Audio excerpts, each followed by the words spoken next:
Coming to you direct from Silencer Shop Studios, home of the Glass Case of Emotion. SilencerShop.com, the easiest way to buy silencers online, period. Stand by for education, enlightenment, enjoyment, and entertainment. He's not here to talk about your feelings. He's not here to say what you want to hear. He's here to say what needs to be said.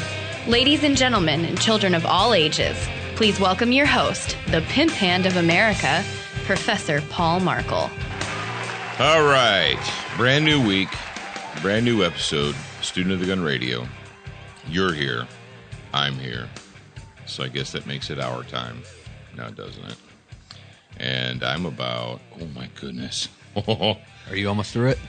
Yeah, all down to the all that nonsense that we did before we went live.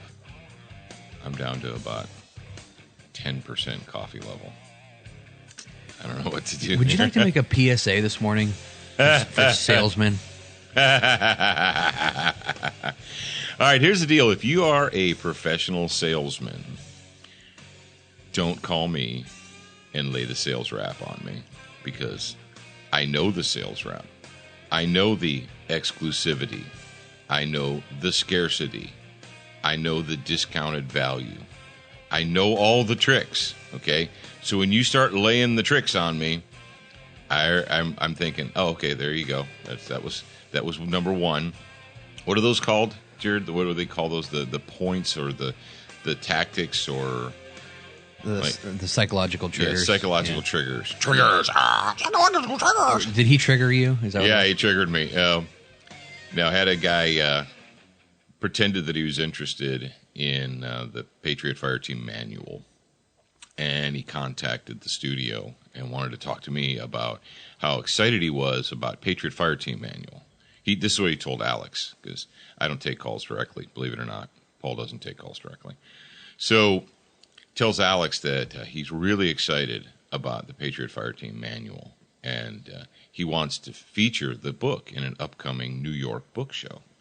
And so she says, okay, well, I can schedule a call with you and Paul. You can schedule a Paul with you and Call. Yeah, whatever. You know what I'm saying. One call, Saul. Yeah, that's all. right. One call does it all. Better call Saul. Better call Paul. So anyway, so she says, well, I can set up a call with you, and you can talk to Mr. Markle and tell him what it's all about. So, and I did the research. I did the due diligence, and the Book Expo New York is actually a legit event. And okay, so I'm thinking, all right, to be completely honest, the book Patriot Fireteam Manual has been. Have you noticed that, Jared, that it's been on the Amazon bestseller list? It's been in the Amazon bestseller list since it was released. It's actually been in there for 3 months now, which is, I guess, good.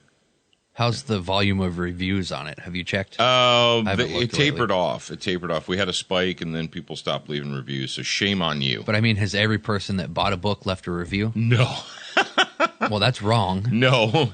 So that means they didn't read it. No. Why would you buy a book and then not read it? Yeah.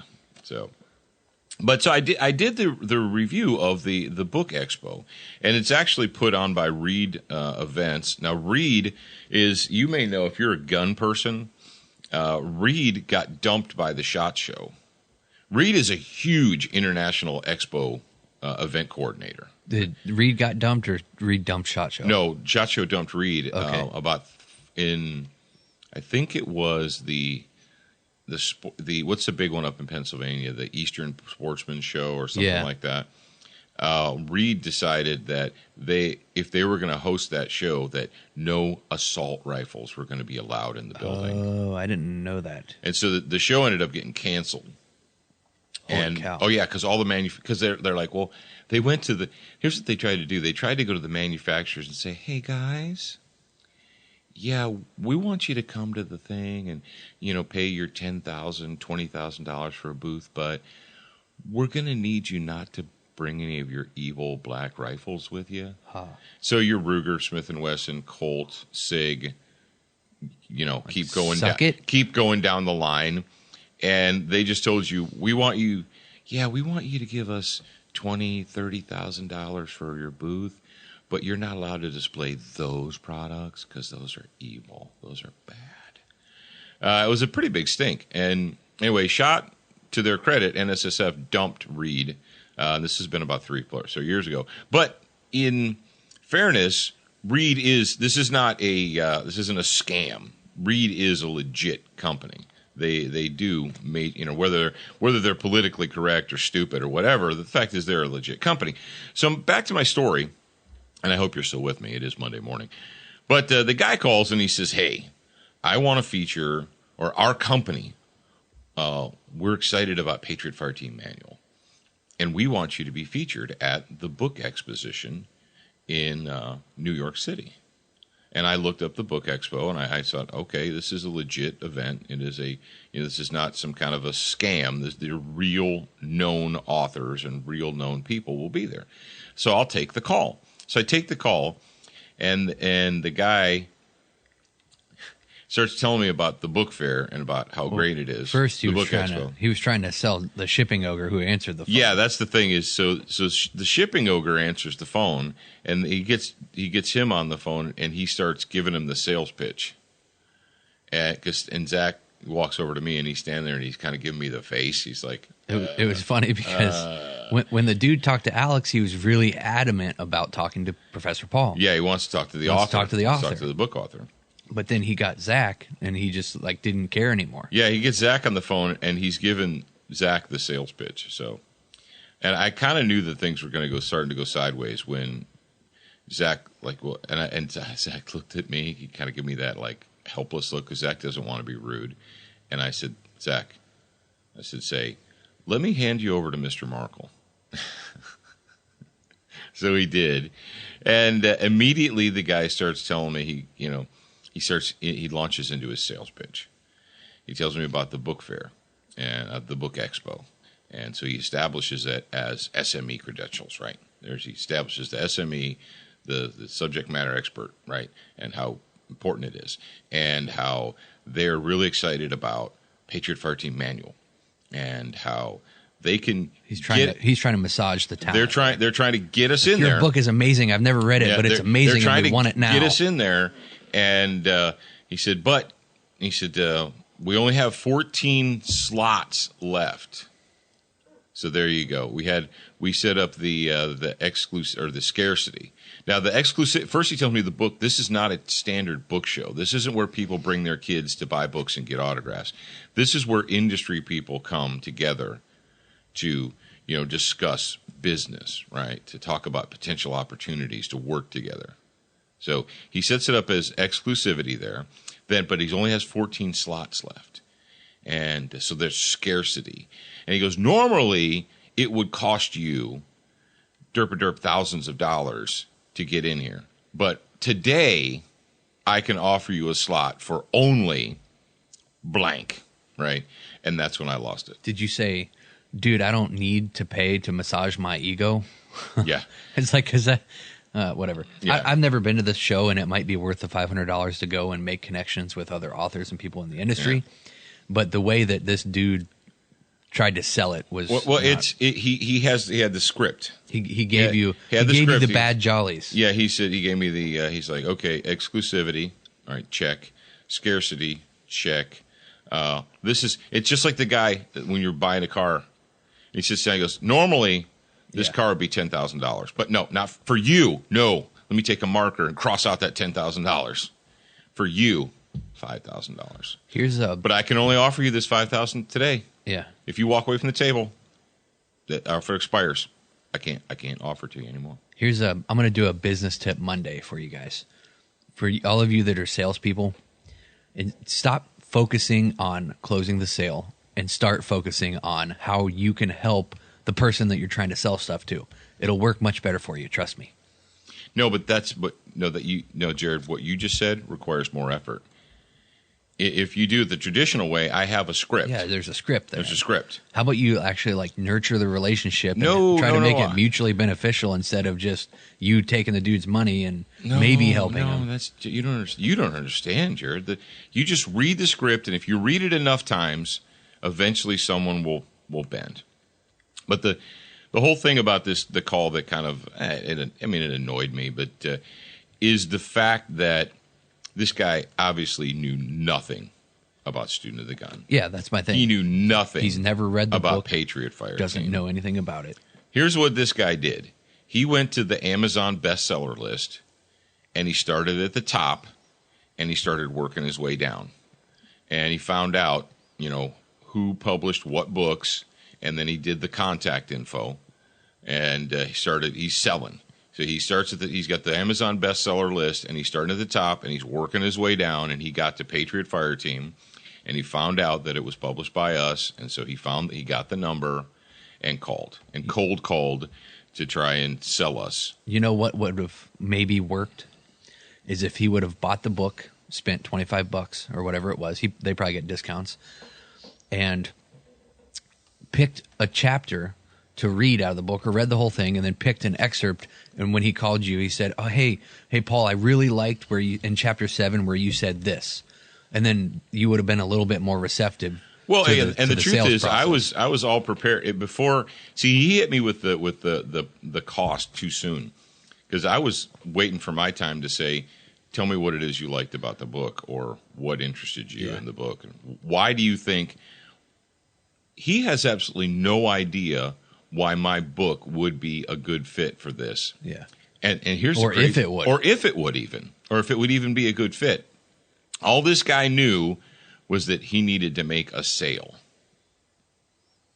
It's funny. So, and for those of you in the grad program that listened to the timeshare presentation, you're all out there. You're out there. You're like, oh. See, the timeshare presentation almost came to blows.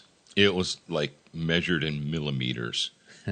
It was because it elevated to verbal assault, and then it almost got to physical assault. Some people, all they heard was blow and measure in millimeters, and they went the wrong way. So let's pull you guys back in.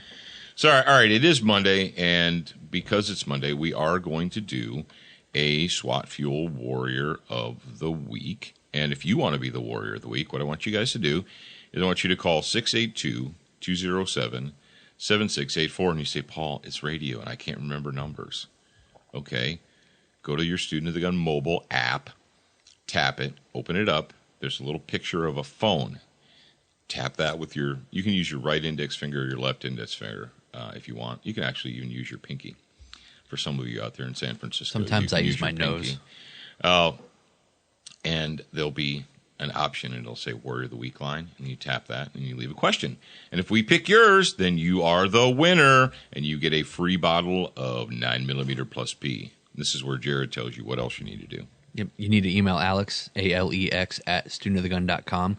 And if you're not the winner, don't fear. You can still get a discount on your SWAT Fuel by going to swatfuelstore.com and entering the promo code SOTG2015.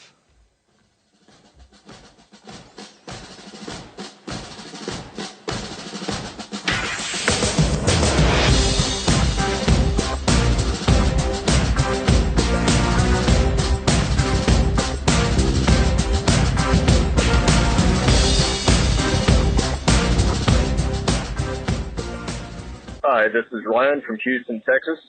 Wanted to ask you about the AR-57 or the 5.7 round. Wanted to know if you thought it was a viable round for a bug-out gun since it can be easily compacted. Thank you for your time, your service, and congratulations on 500 episodes. All right, let's talk about, this is a good opportunity for us to talk about rounds or cartridges for bug-out guns or bug-out. Now, depending on if we're talking about a bug-out bag pistol, for instance, you say, well, it's a handgun, and I want to keep as much ammunition as possible for, dimes to dimes, dollars to dollars weight. So you say, I only want to allot, let's say, 5 pounds. 5 pounds of weight to my bug-out bag gun. And how much ammunition can I get for 5 pounds? This is one of the big selling points for the 5.56 NATO cartridge over the 7.62 NATO cartridge. Now, I know a lot of you guys who don't actually have to hump weight, don't consider things like that. The most weight you hump is you pull the truck up to the range, and you get out of the truck, and you open the bed, and you take the ammo cans from the truck bed to the bench and then back again. And that's that's as much humping as you do. But if you have to put ammunition on your back and carry it, well, one of the big selling points for the military, and it wasn't just the United States military, it was, the NATO forces and what have you, was that they could give, for 1 pound of ammo, you had X number of 5.56 versus Y number of 7.62. So when it comes to bug-out bags, and if you're talking about space or weight, you might want to go with a smaller or lighter cartridge. And obviously, your 5.7 by 28, the one that comes from FN, your FN pistols and your FN carbines and what have you, that's going to be a lot lighter cartridge. Let me look up ammunition real quick. I'm on no, I'm not going to give them a free plug, but I'm on a website that sells ammunition. Okay, and so you go right here, and you've got let's say basically in your 5.7, you have a 40 grain cartridge, a 40 grain bullet, another 40 grain bullet, and then you have a supersonic, crazy fast jacketed hollow point at 27 grains. So super lightweight. And as you guys, I'm sure you know because you're students of the gun, when you're talking about a cartridge, especially a pistol cartridge, the bulk of the weight is the projectile, right? Now, if this is a rifle, if you're talking about a bug-out bag rifle, well, then that's a different story. And my question to you is this. Regardless of the weight and what have you, whether it's a pistol or a rifle, when it comes to being a bug-out gun, are you going to shoot that gun and practice with that gun a lot or a great deal? Or does it matter to you? Because when it comes to cost, the 5.7 by 28 millimeter cartridge from, Fabrique Nationale Herstal, FNH, is pretty pricey. You're going to pay probably anywhere from 50 to 60 cents a shot. I've been pricing that ammunition to see, how much it's running on average, and depending on where you get it. All right, well, here we go. We've got one. Jarrad, do you have your calculator out, or do you want me to do the calculations? I can do it. Okay. So I'm on a comparatively good website that sells ammunition, and it's $27.69 for 50 rounds. So that's 55 cents. 55 cents a round. Okay. Now I'm going to go to brownells.com right now. Brownells.com. And I'm going to compare 5.56. So here we go. I go to dot. Oh, come on.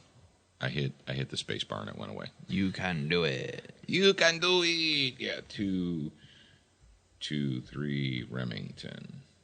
That's easy. How you guys doing out there today? All right. So here we go. We've got a Remington ammunition, brass cased from let's just go with here we go, Aguila. They sell 50 round boxes of 223. All right. That sounds like a deal. And they've got one here for 50 rounds of 223 Remington for $18.99. So that's 38 cents a round. So we got 38 cents a round for the Remington here. And then you said what it was, how much? 55 cents. 55 cents a round for the 5.5. Now let's go ahead. That's a pretty big difference. Yeah, that is a pretty big difference when you're talking about hundreds of rounds. They're like, oh, it's only 12 cents for one round. Yeah, for one round. Buy 100 rounds, buy 1,000 rounds, and that's a lot. All right, let's go to 300 Blackout. Here we go. Fiocchi has a 300 Blackout, 150 grain full metal jacket for $32.99 for a box of 50. So that's 66 cents. So that's 66 cents a round. So we've got 38 cents a round, 55. Is that ammo that you would 66. use for training? Yeah, it's okay. full metal jacket. So, folks, if it doesn't matter to you, if price doesn't matter, you say I'm not a slush fund. I'm a trust fund kid. And a slush fund kid. I'm a trust fund kid. My kids are slush fund kids. They just go to these green cans that Dad has and get ammo out of them. But what? I don't know what you're talking about. When it comes to choices of bug out bag cartridge, number one, how much does it weigh? Is that a big deal to you? If yes, no, maybe, I'm not sure. Then you say, how much is it going to cost me to practice with this ammunition? And you say, well, big deal, Paul. And this is something that you can do. And this is legit. Let's say you have your favorite 300 blackout gun, and you realize that it's 65 cents a shot, but it's the exact same configuration as your 223, right? Your 5.56 gun. So you do all of your practice and your training and your exercises with the 223 gun, and then you just shoot enough rounds out of your blackout gun to make sure that it's going to run and function properly. So you can do that. So that is, when it comes to rounds or cartridges for a bug out bag, there's several considerations to take into account.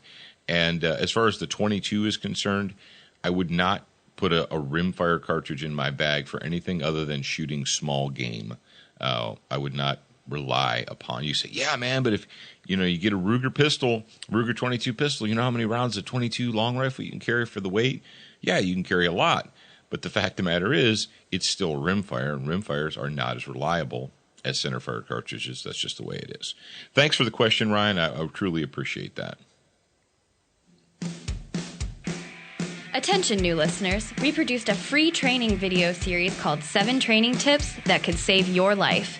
We want you to have access to this life-saving information.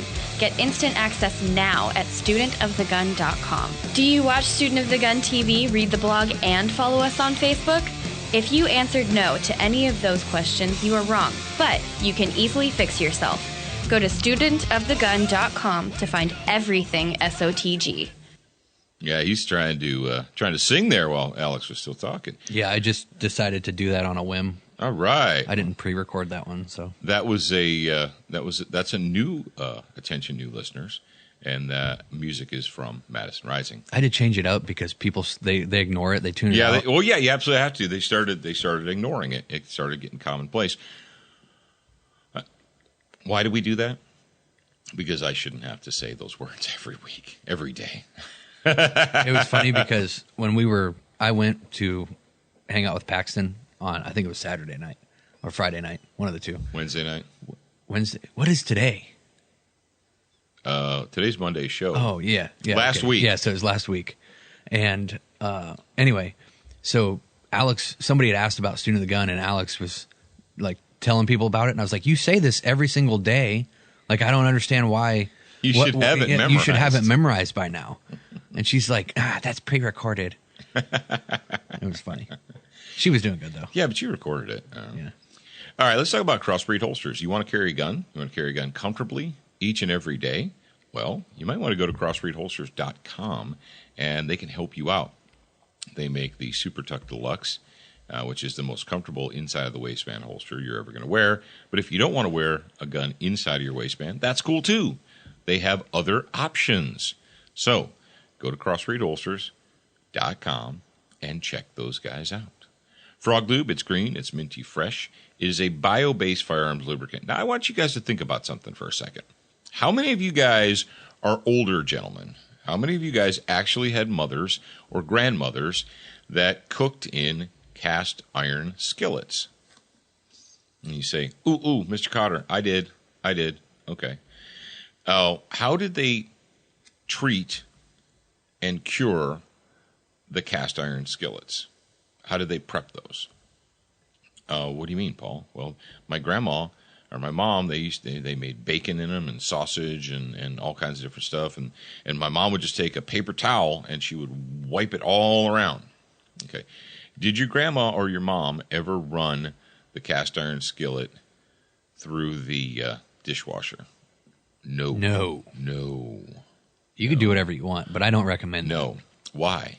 Because it's going to get rusty. Because it was cured, right? It did. Now, if your grandma, and I know I had one, and my mom had a cast iron skillet, and the cast iron skillet, when it was when she was done cooking with it, she would wipe it out and, clean out. There wasn't like food particles left in it, but it would sit on the back of the stove and it never rusted. Think about that. Now, did she put oil on it? Like petroleum oil? Like the oil you kind of put in your car, or REM oil or CLP? No. It was a bio-based. It was a natural lubricant, and it never rusted. So think about that for a second. That's kind of what you're doing when you put frog lube on a gun. When you put frog lube on a gun, you want to start with a clean gun. I was seriously wondering where you're going with that. You want to start with a clean gun, okay? A lot of people will screw up. They hear about frog lube and they get excited and they hear my voice and they go out and they get it.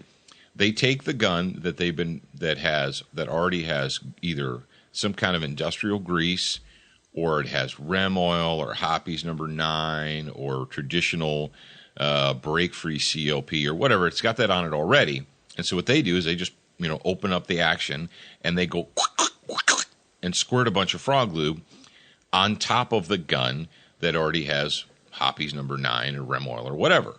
And then they say, it's all gooped up and stuff. And I don't like that. Yeah, because you didn't follow directions because you're a mongoloid. So, I just wanted to say that for those of you that were wondering, that noise was actually a pre-recorded actual squirting of the frog lube tube. That was not his mouth. So, no, but seriously, if you're going to put frog lube on the gun, what you do is you take it apart, you take the action apart, you actually clean the action. Oh, man, I got to clean the gun. Yeah.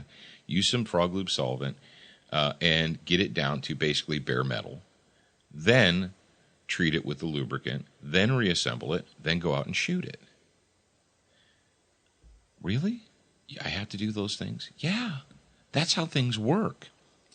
Now, because you've been using regular oil all your life, what happens normally? Well, what happens normally is you put regular oil on a semi-automatic gun, and you go out there and you get it hot. And then by the end of your shooting session, you take it apart, and the bolt, and especially like ARs, it's dry. You're like, the bolt's dry because it got superheated and all of the petroleum-based lubricant basically burned off. It baked off. Well, with the frog lube, what you're doing is you're actually getting it into the metal. You're curing it. You're treating it just like your grandma or your mom did with that cast iron skillet. Now, if you're a millennial and you don't even know what a cast iron skillet is, I don't expect you to understand any of this. Just go find an adult and they'll explain it to you. But if you want a bio-based firearms lubricant that's not going to harm your optics or your electronics or your ammunition and is actually going to stay on there, go ahead and pick yourself up some frog lube. There you go. Century Arms is the sweetest smelling arms maker in the US of A. And if you follow us on social media, you'll see that we picked up a hot blonde. Did you see that beautiful blonde? I haven't even got to touch it yet. The beautiful blonde. Yeah, we got the RAS 47, which is the stamped rolled receiver, not the machined receiver, but the traditional stamped receiver, AK. 100% made in the USA from Century Arms. And we picked that up. I picked it up last week. And we're going to get out to the range really soon and heat those suckers up. So if you're looking for a 100% made in the USA AK-47 pistol or rifle or SBR, you can go to centuryarms.com. Duracoat, why? Ooh, speaking of what, I think I figured it out, Jarrad. What did you figure out? I think I figured out what my next Duracoat project is going to be. The thing that you just got? Nope. Your phone? Nope. Your laptop? Nope. The TV? No, the Glock 17. Oh, Glock 17. The Glock 17 with the Lone Wolf barrel and the XS suppressor height sights. Wait, hold on. The threaded barrel, the suppressor height sights. Not the gold slide. No. The 17, not the 19, freak. 17's a full-size gun. Yeah. Yeah. I know. You know what's funny? What? Is when we were out at the range shooting, you know how Alex hasn't really shot a lot of Glocks? She hasn't really shot a lot of much of anything, really. We're still bringing her out to the range. And we're working with her. Yeah, we're working with her. And she's doing really well. But she was shooting the 17, right? The G17. And she grabbed a mag for the G19. And she's like, why? This thing won't stay in here. It was funny.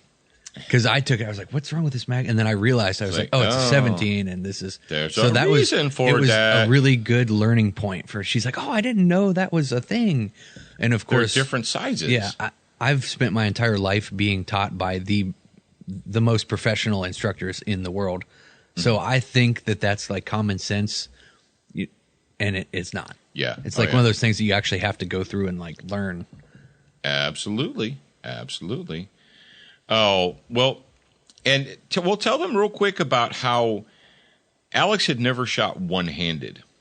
Oh, yeah. Did you guys see our pregnancy release? Yeah. So I said, well, here's what you're going to do, Alex. You're going to hold this baby, and you're going to shoot one-handed. She said, I've never shot one-handed. I said, all right, well, let's get up here, and let's do it. And we had the Glock 43. Yep.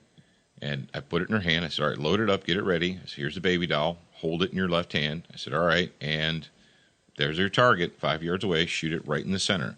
So she slow fired 6 rounds, pow, pow, pow, and they all went into the thoracic triangle. She's like, wow. She did much better.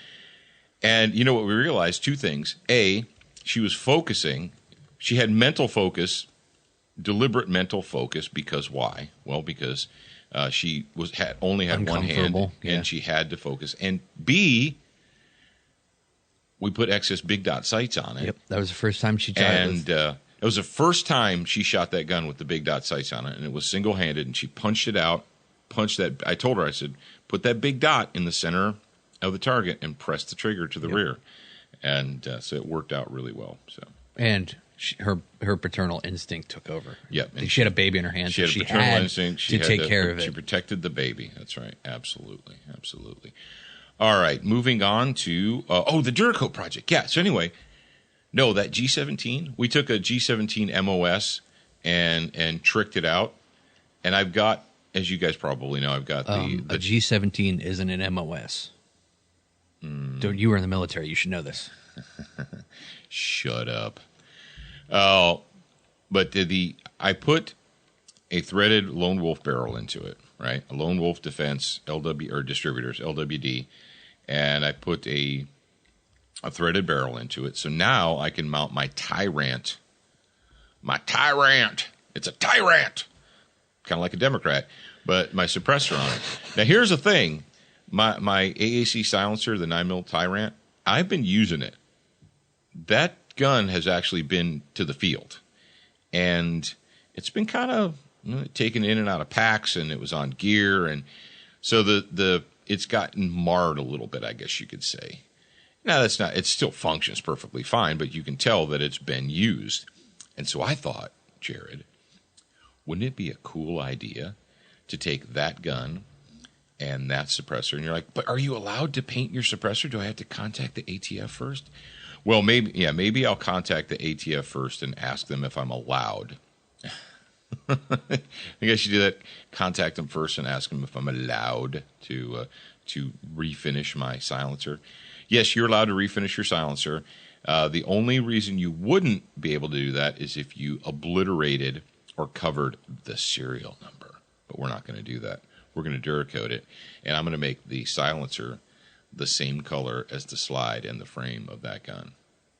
I think that's going to be cool. I think it's going to be the fashizzle. So that's probably going to be my next Duracoat product. Speaking of fashizzle, we need to play this music. But first, I got to thank our friends at Brownells because you can get everything you need at Brownells. Yeah, what did we learn about the ammo prices? Yeah, you can go to Brownells and get ammunition, or you can get Duracoat, or you can get Century guns, or you can get Frog Lube. Do whatever you want, man. You're an adult, but check them out at brownells.com.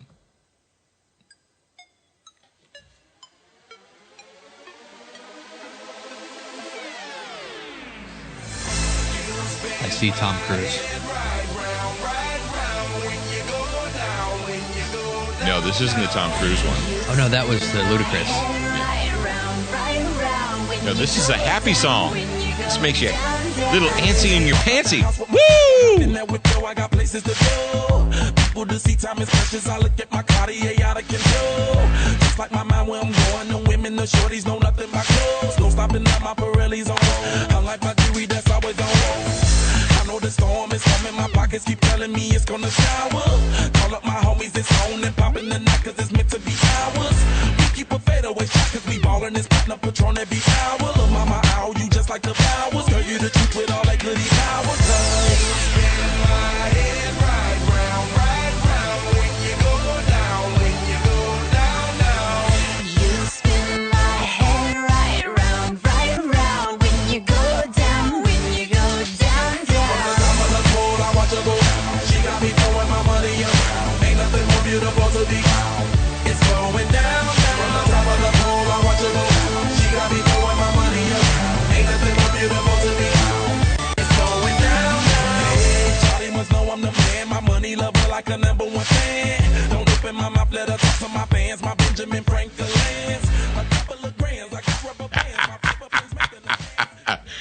You know, Jarrad, he's over there doing the hey, it's turn it down hand signals, and I think he's dancing. Yeah, I'm doing the fade it, and he thinks I'm in the club, like raising the roof. I wasn't in the club raising the roof, Jarrad. No.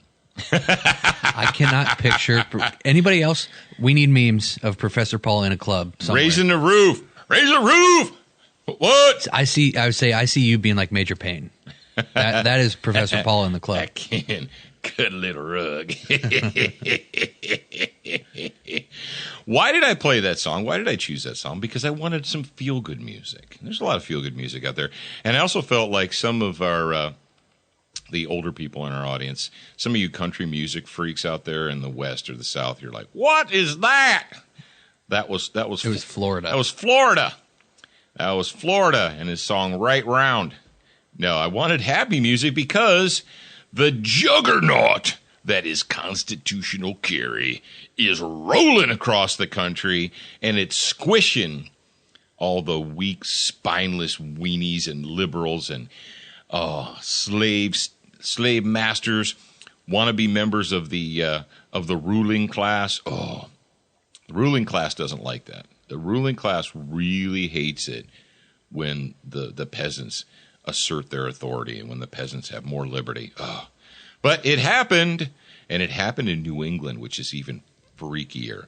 Now, the source for this is freebeacon.com. Title, New Hampshire enacts constitutional carry. Now, you said, hold on, Paul, I thought New Hampshire had constitutional carry all along. Nope, it was their neighbor. Yeah, I know, they have neighbors, and you think they all look alike up there in New England, but Dateline, February 23rd, 2017. New Hampshire became the latest state to adopt a permitless concealed carry policy on Wednesday. Governor Chris Sununu, Republican New Hampshire, signed the legislation that allows anyone in New Hampshire to legally carry a gun so long as they are legally allowed to possess a gun. Imagine that. Imagine that. It's crazy. The measure removes the permitting process that had previously been required for gun carry.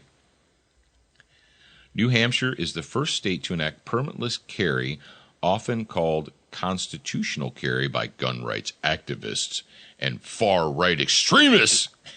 I added that. Since the Missouri legislature overrode a veto to pass the policy into law in September. Yeah, that's even greater. Is that the Missouri legislature had the chutzpah, the cojones, to slap down their little she-male freaking governor there. Woo! It is the 12th state to adopt some form of permitless carry since 2003, and the 11th to do so within the last decade, including Vermont, which has never restricted gun carry. There are now 13 states with some form of permitless carry. Oh, is that a wow? Is that a big wow? Woo! What kind of country are we living in? Now, what's interesting is I had already put the next story into the show notes before the governor of New Hampshire had signed the bill. Now, this story comes to us from the nationalreview.com, And it was published on, let me find it, on January 25th, 2017, so almost a month ago. And the title of the story is this. Did they put the title over the picture? Yes. Constitutional Carry marches on. And that's a nice picture of a Galco holster right there. Its popularity keeps spreading inexorably across the country. And so the trains keep rolling on. For years, advocates of the Second Amendment have fought tooth and nail to ensure that no American was left without the right to obtain a carry permit. Now, an even more salutatory standard has become fashionable: the abolition of the permitting system in its entirety.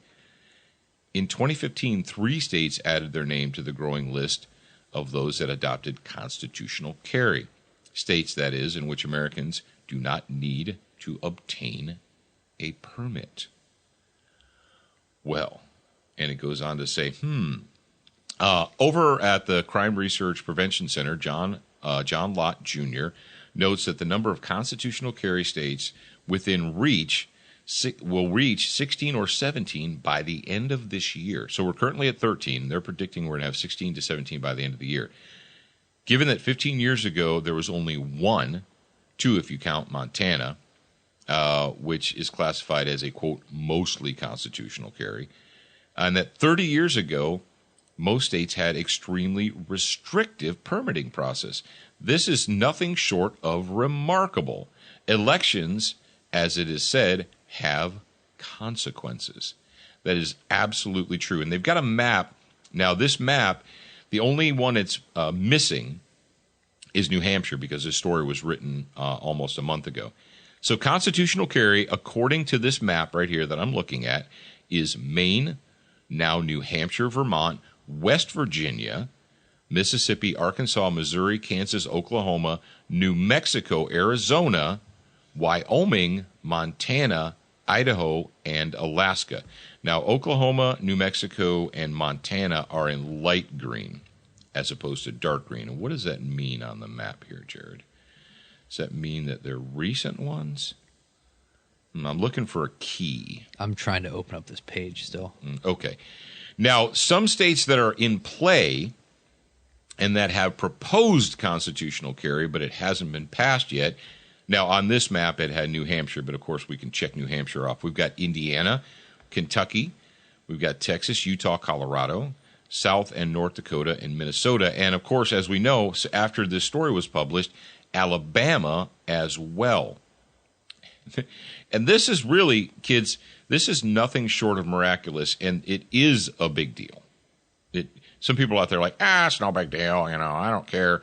No, it absolutely is a big deal, because when people realize that they don't need a government permission slip, it makes them more psychologically free. Yes, it gives them greater psychological liberty, and that is a good thing. Now, we understand that there are many opponents in the United States that don't like that. They don't want the peasants to have liberty. They don't want the peasants to be able to choose for themselves what they're going to do and what they're not going to do. They want the peasants to go to the government for everything. And we get that, and I understand that. But constitutional carry simply means this: the people don't need to go to their elected officials, their elected employees, and ask permission. And that is a big thing, and that is a good thing. And that brings me right up to the close of today's show, Monday show of Student of the Gun Radio. I hope that you enjoyed it. I hope you appreciated it. And if you did, I'm going to invite you to come back tomorrow. Now, tomorrow, Chicago is reaping a bloody harvest of Democratic corruption, and we're going to tell you what that's all about. We've got a quiet time moment for you tomorrow. And yeah, that's right. So make sure that you join us. Until then, remember, you're a beginner once, a student for life.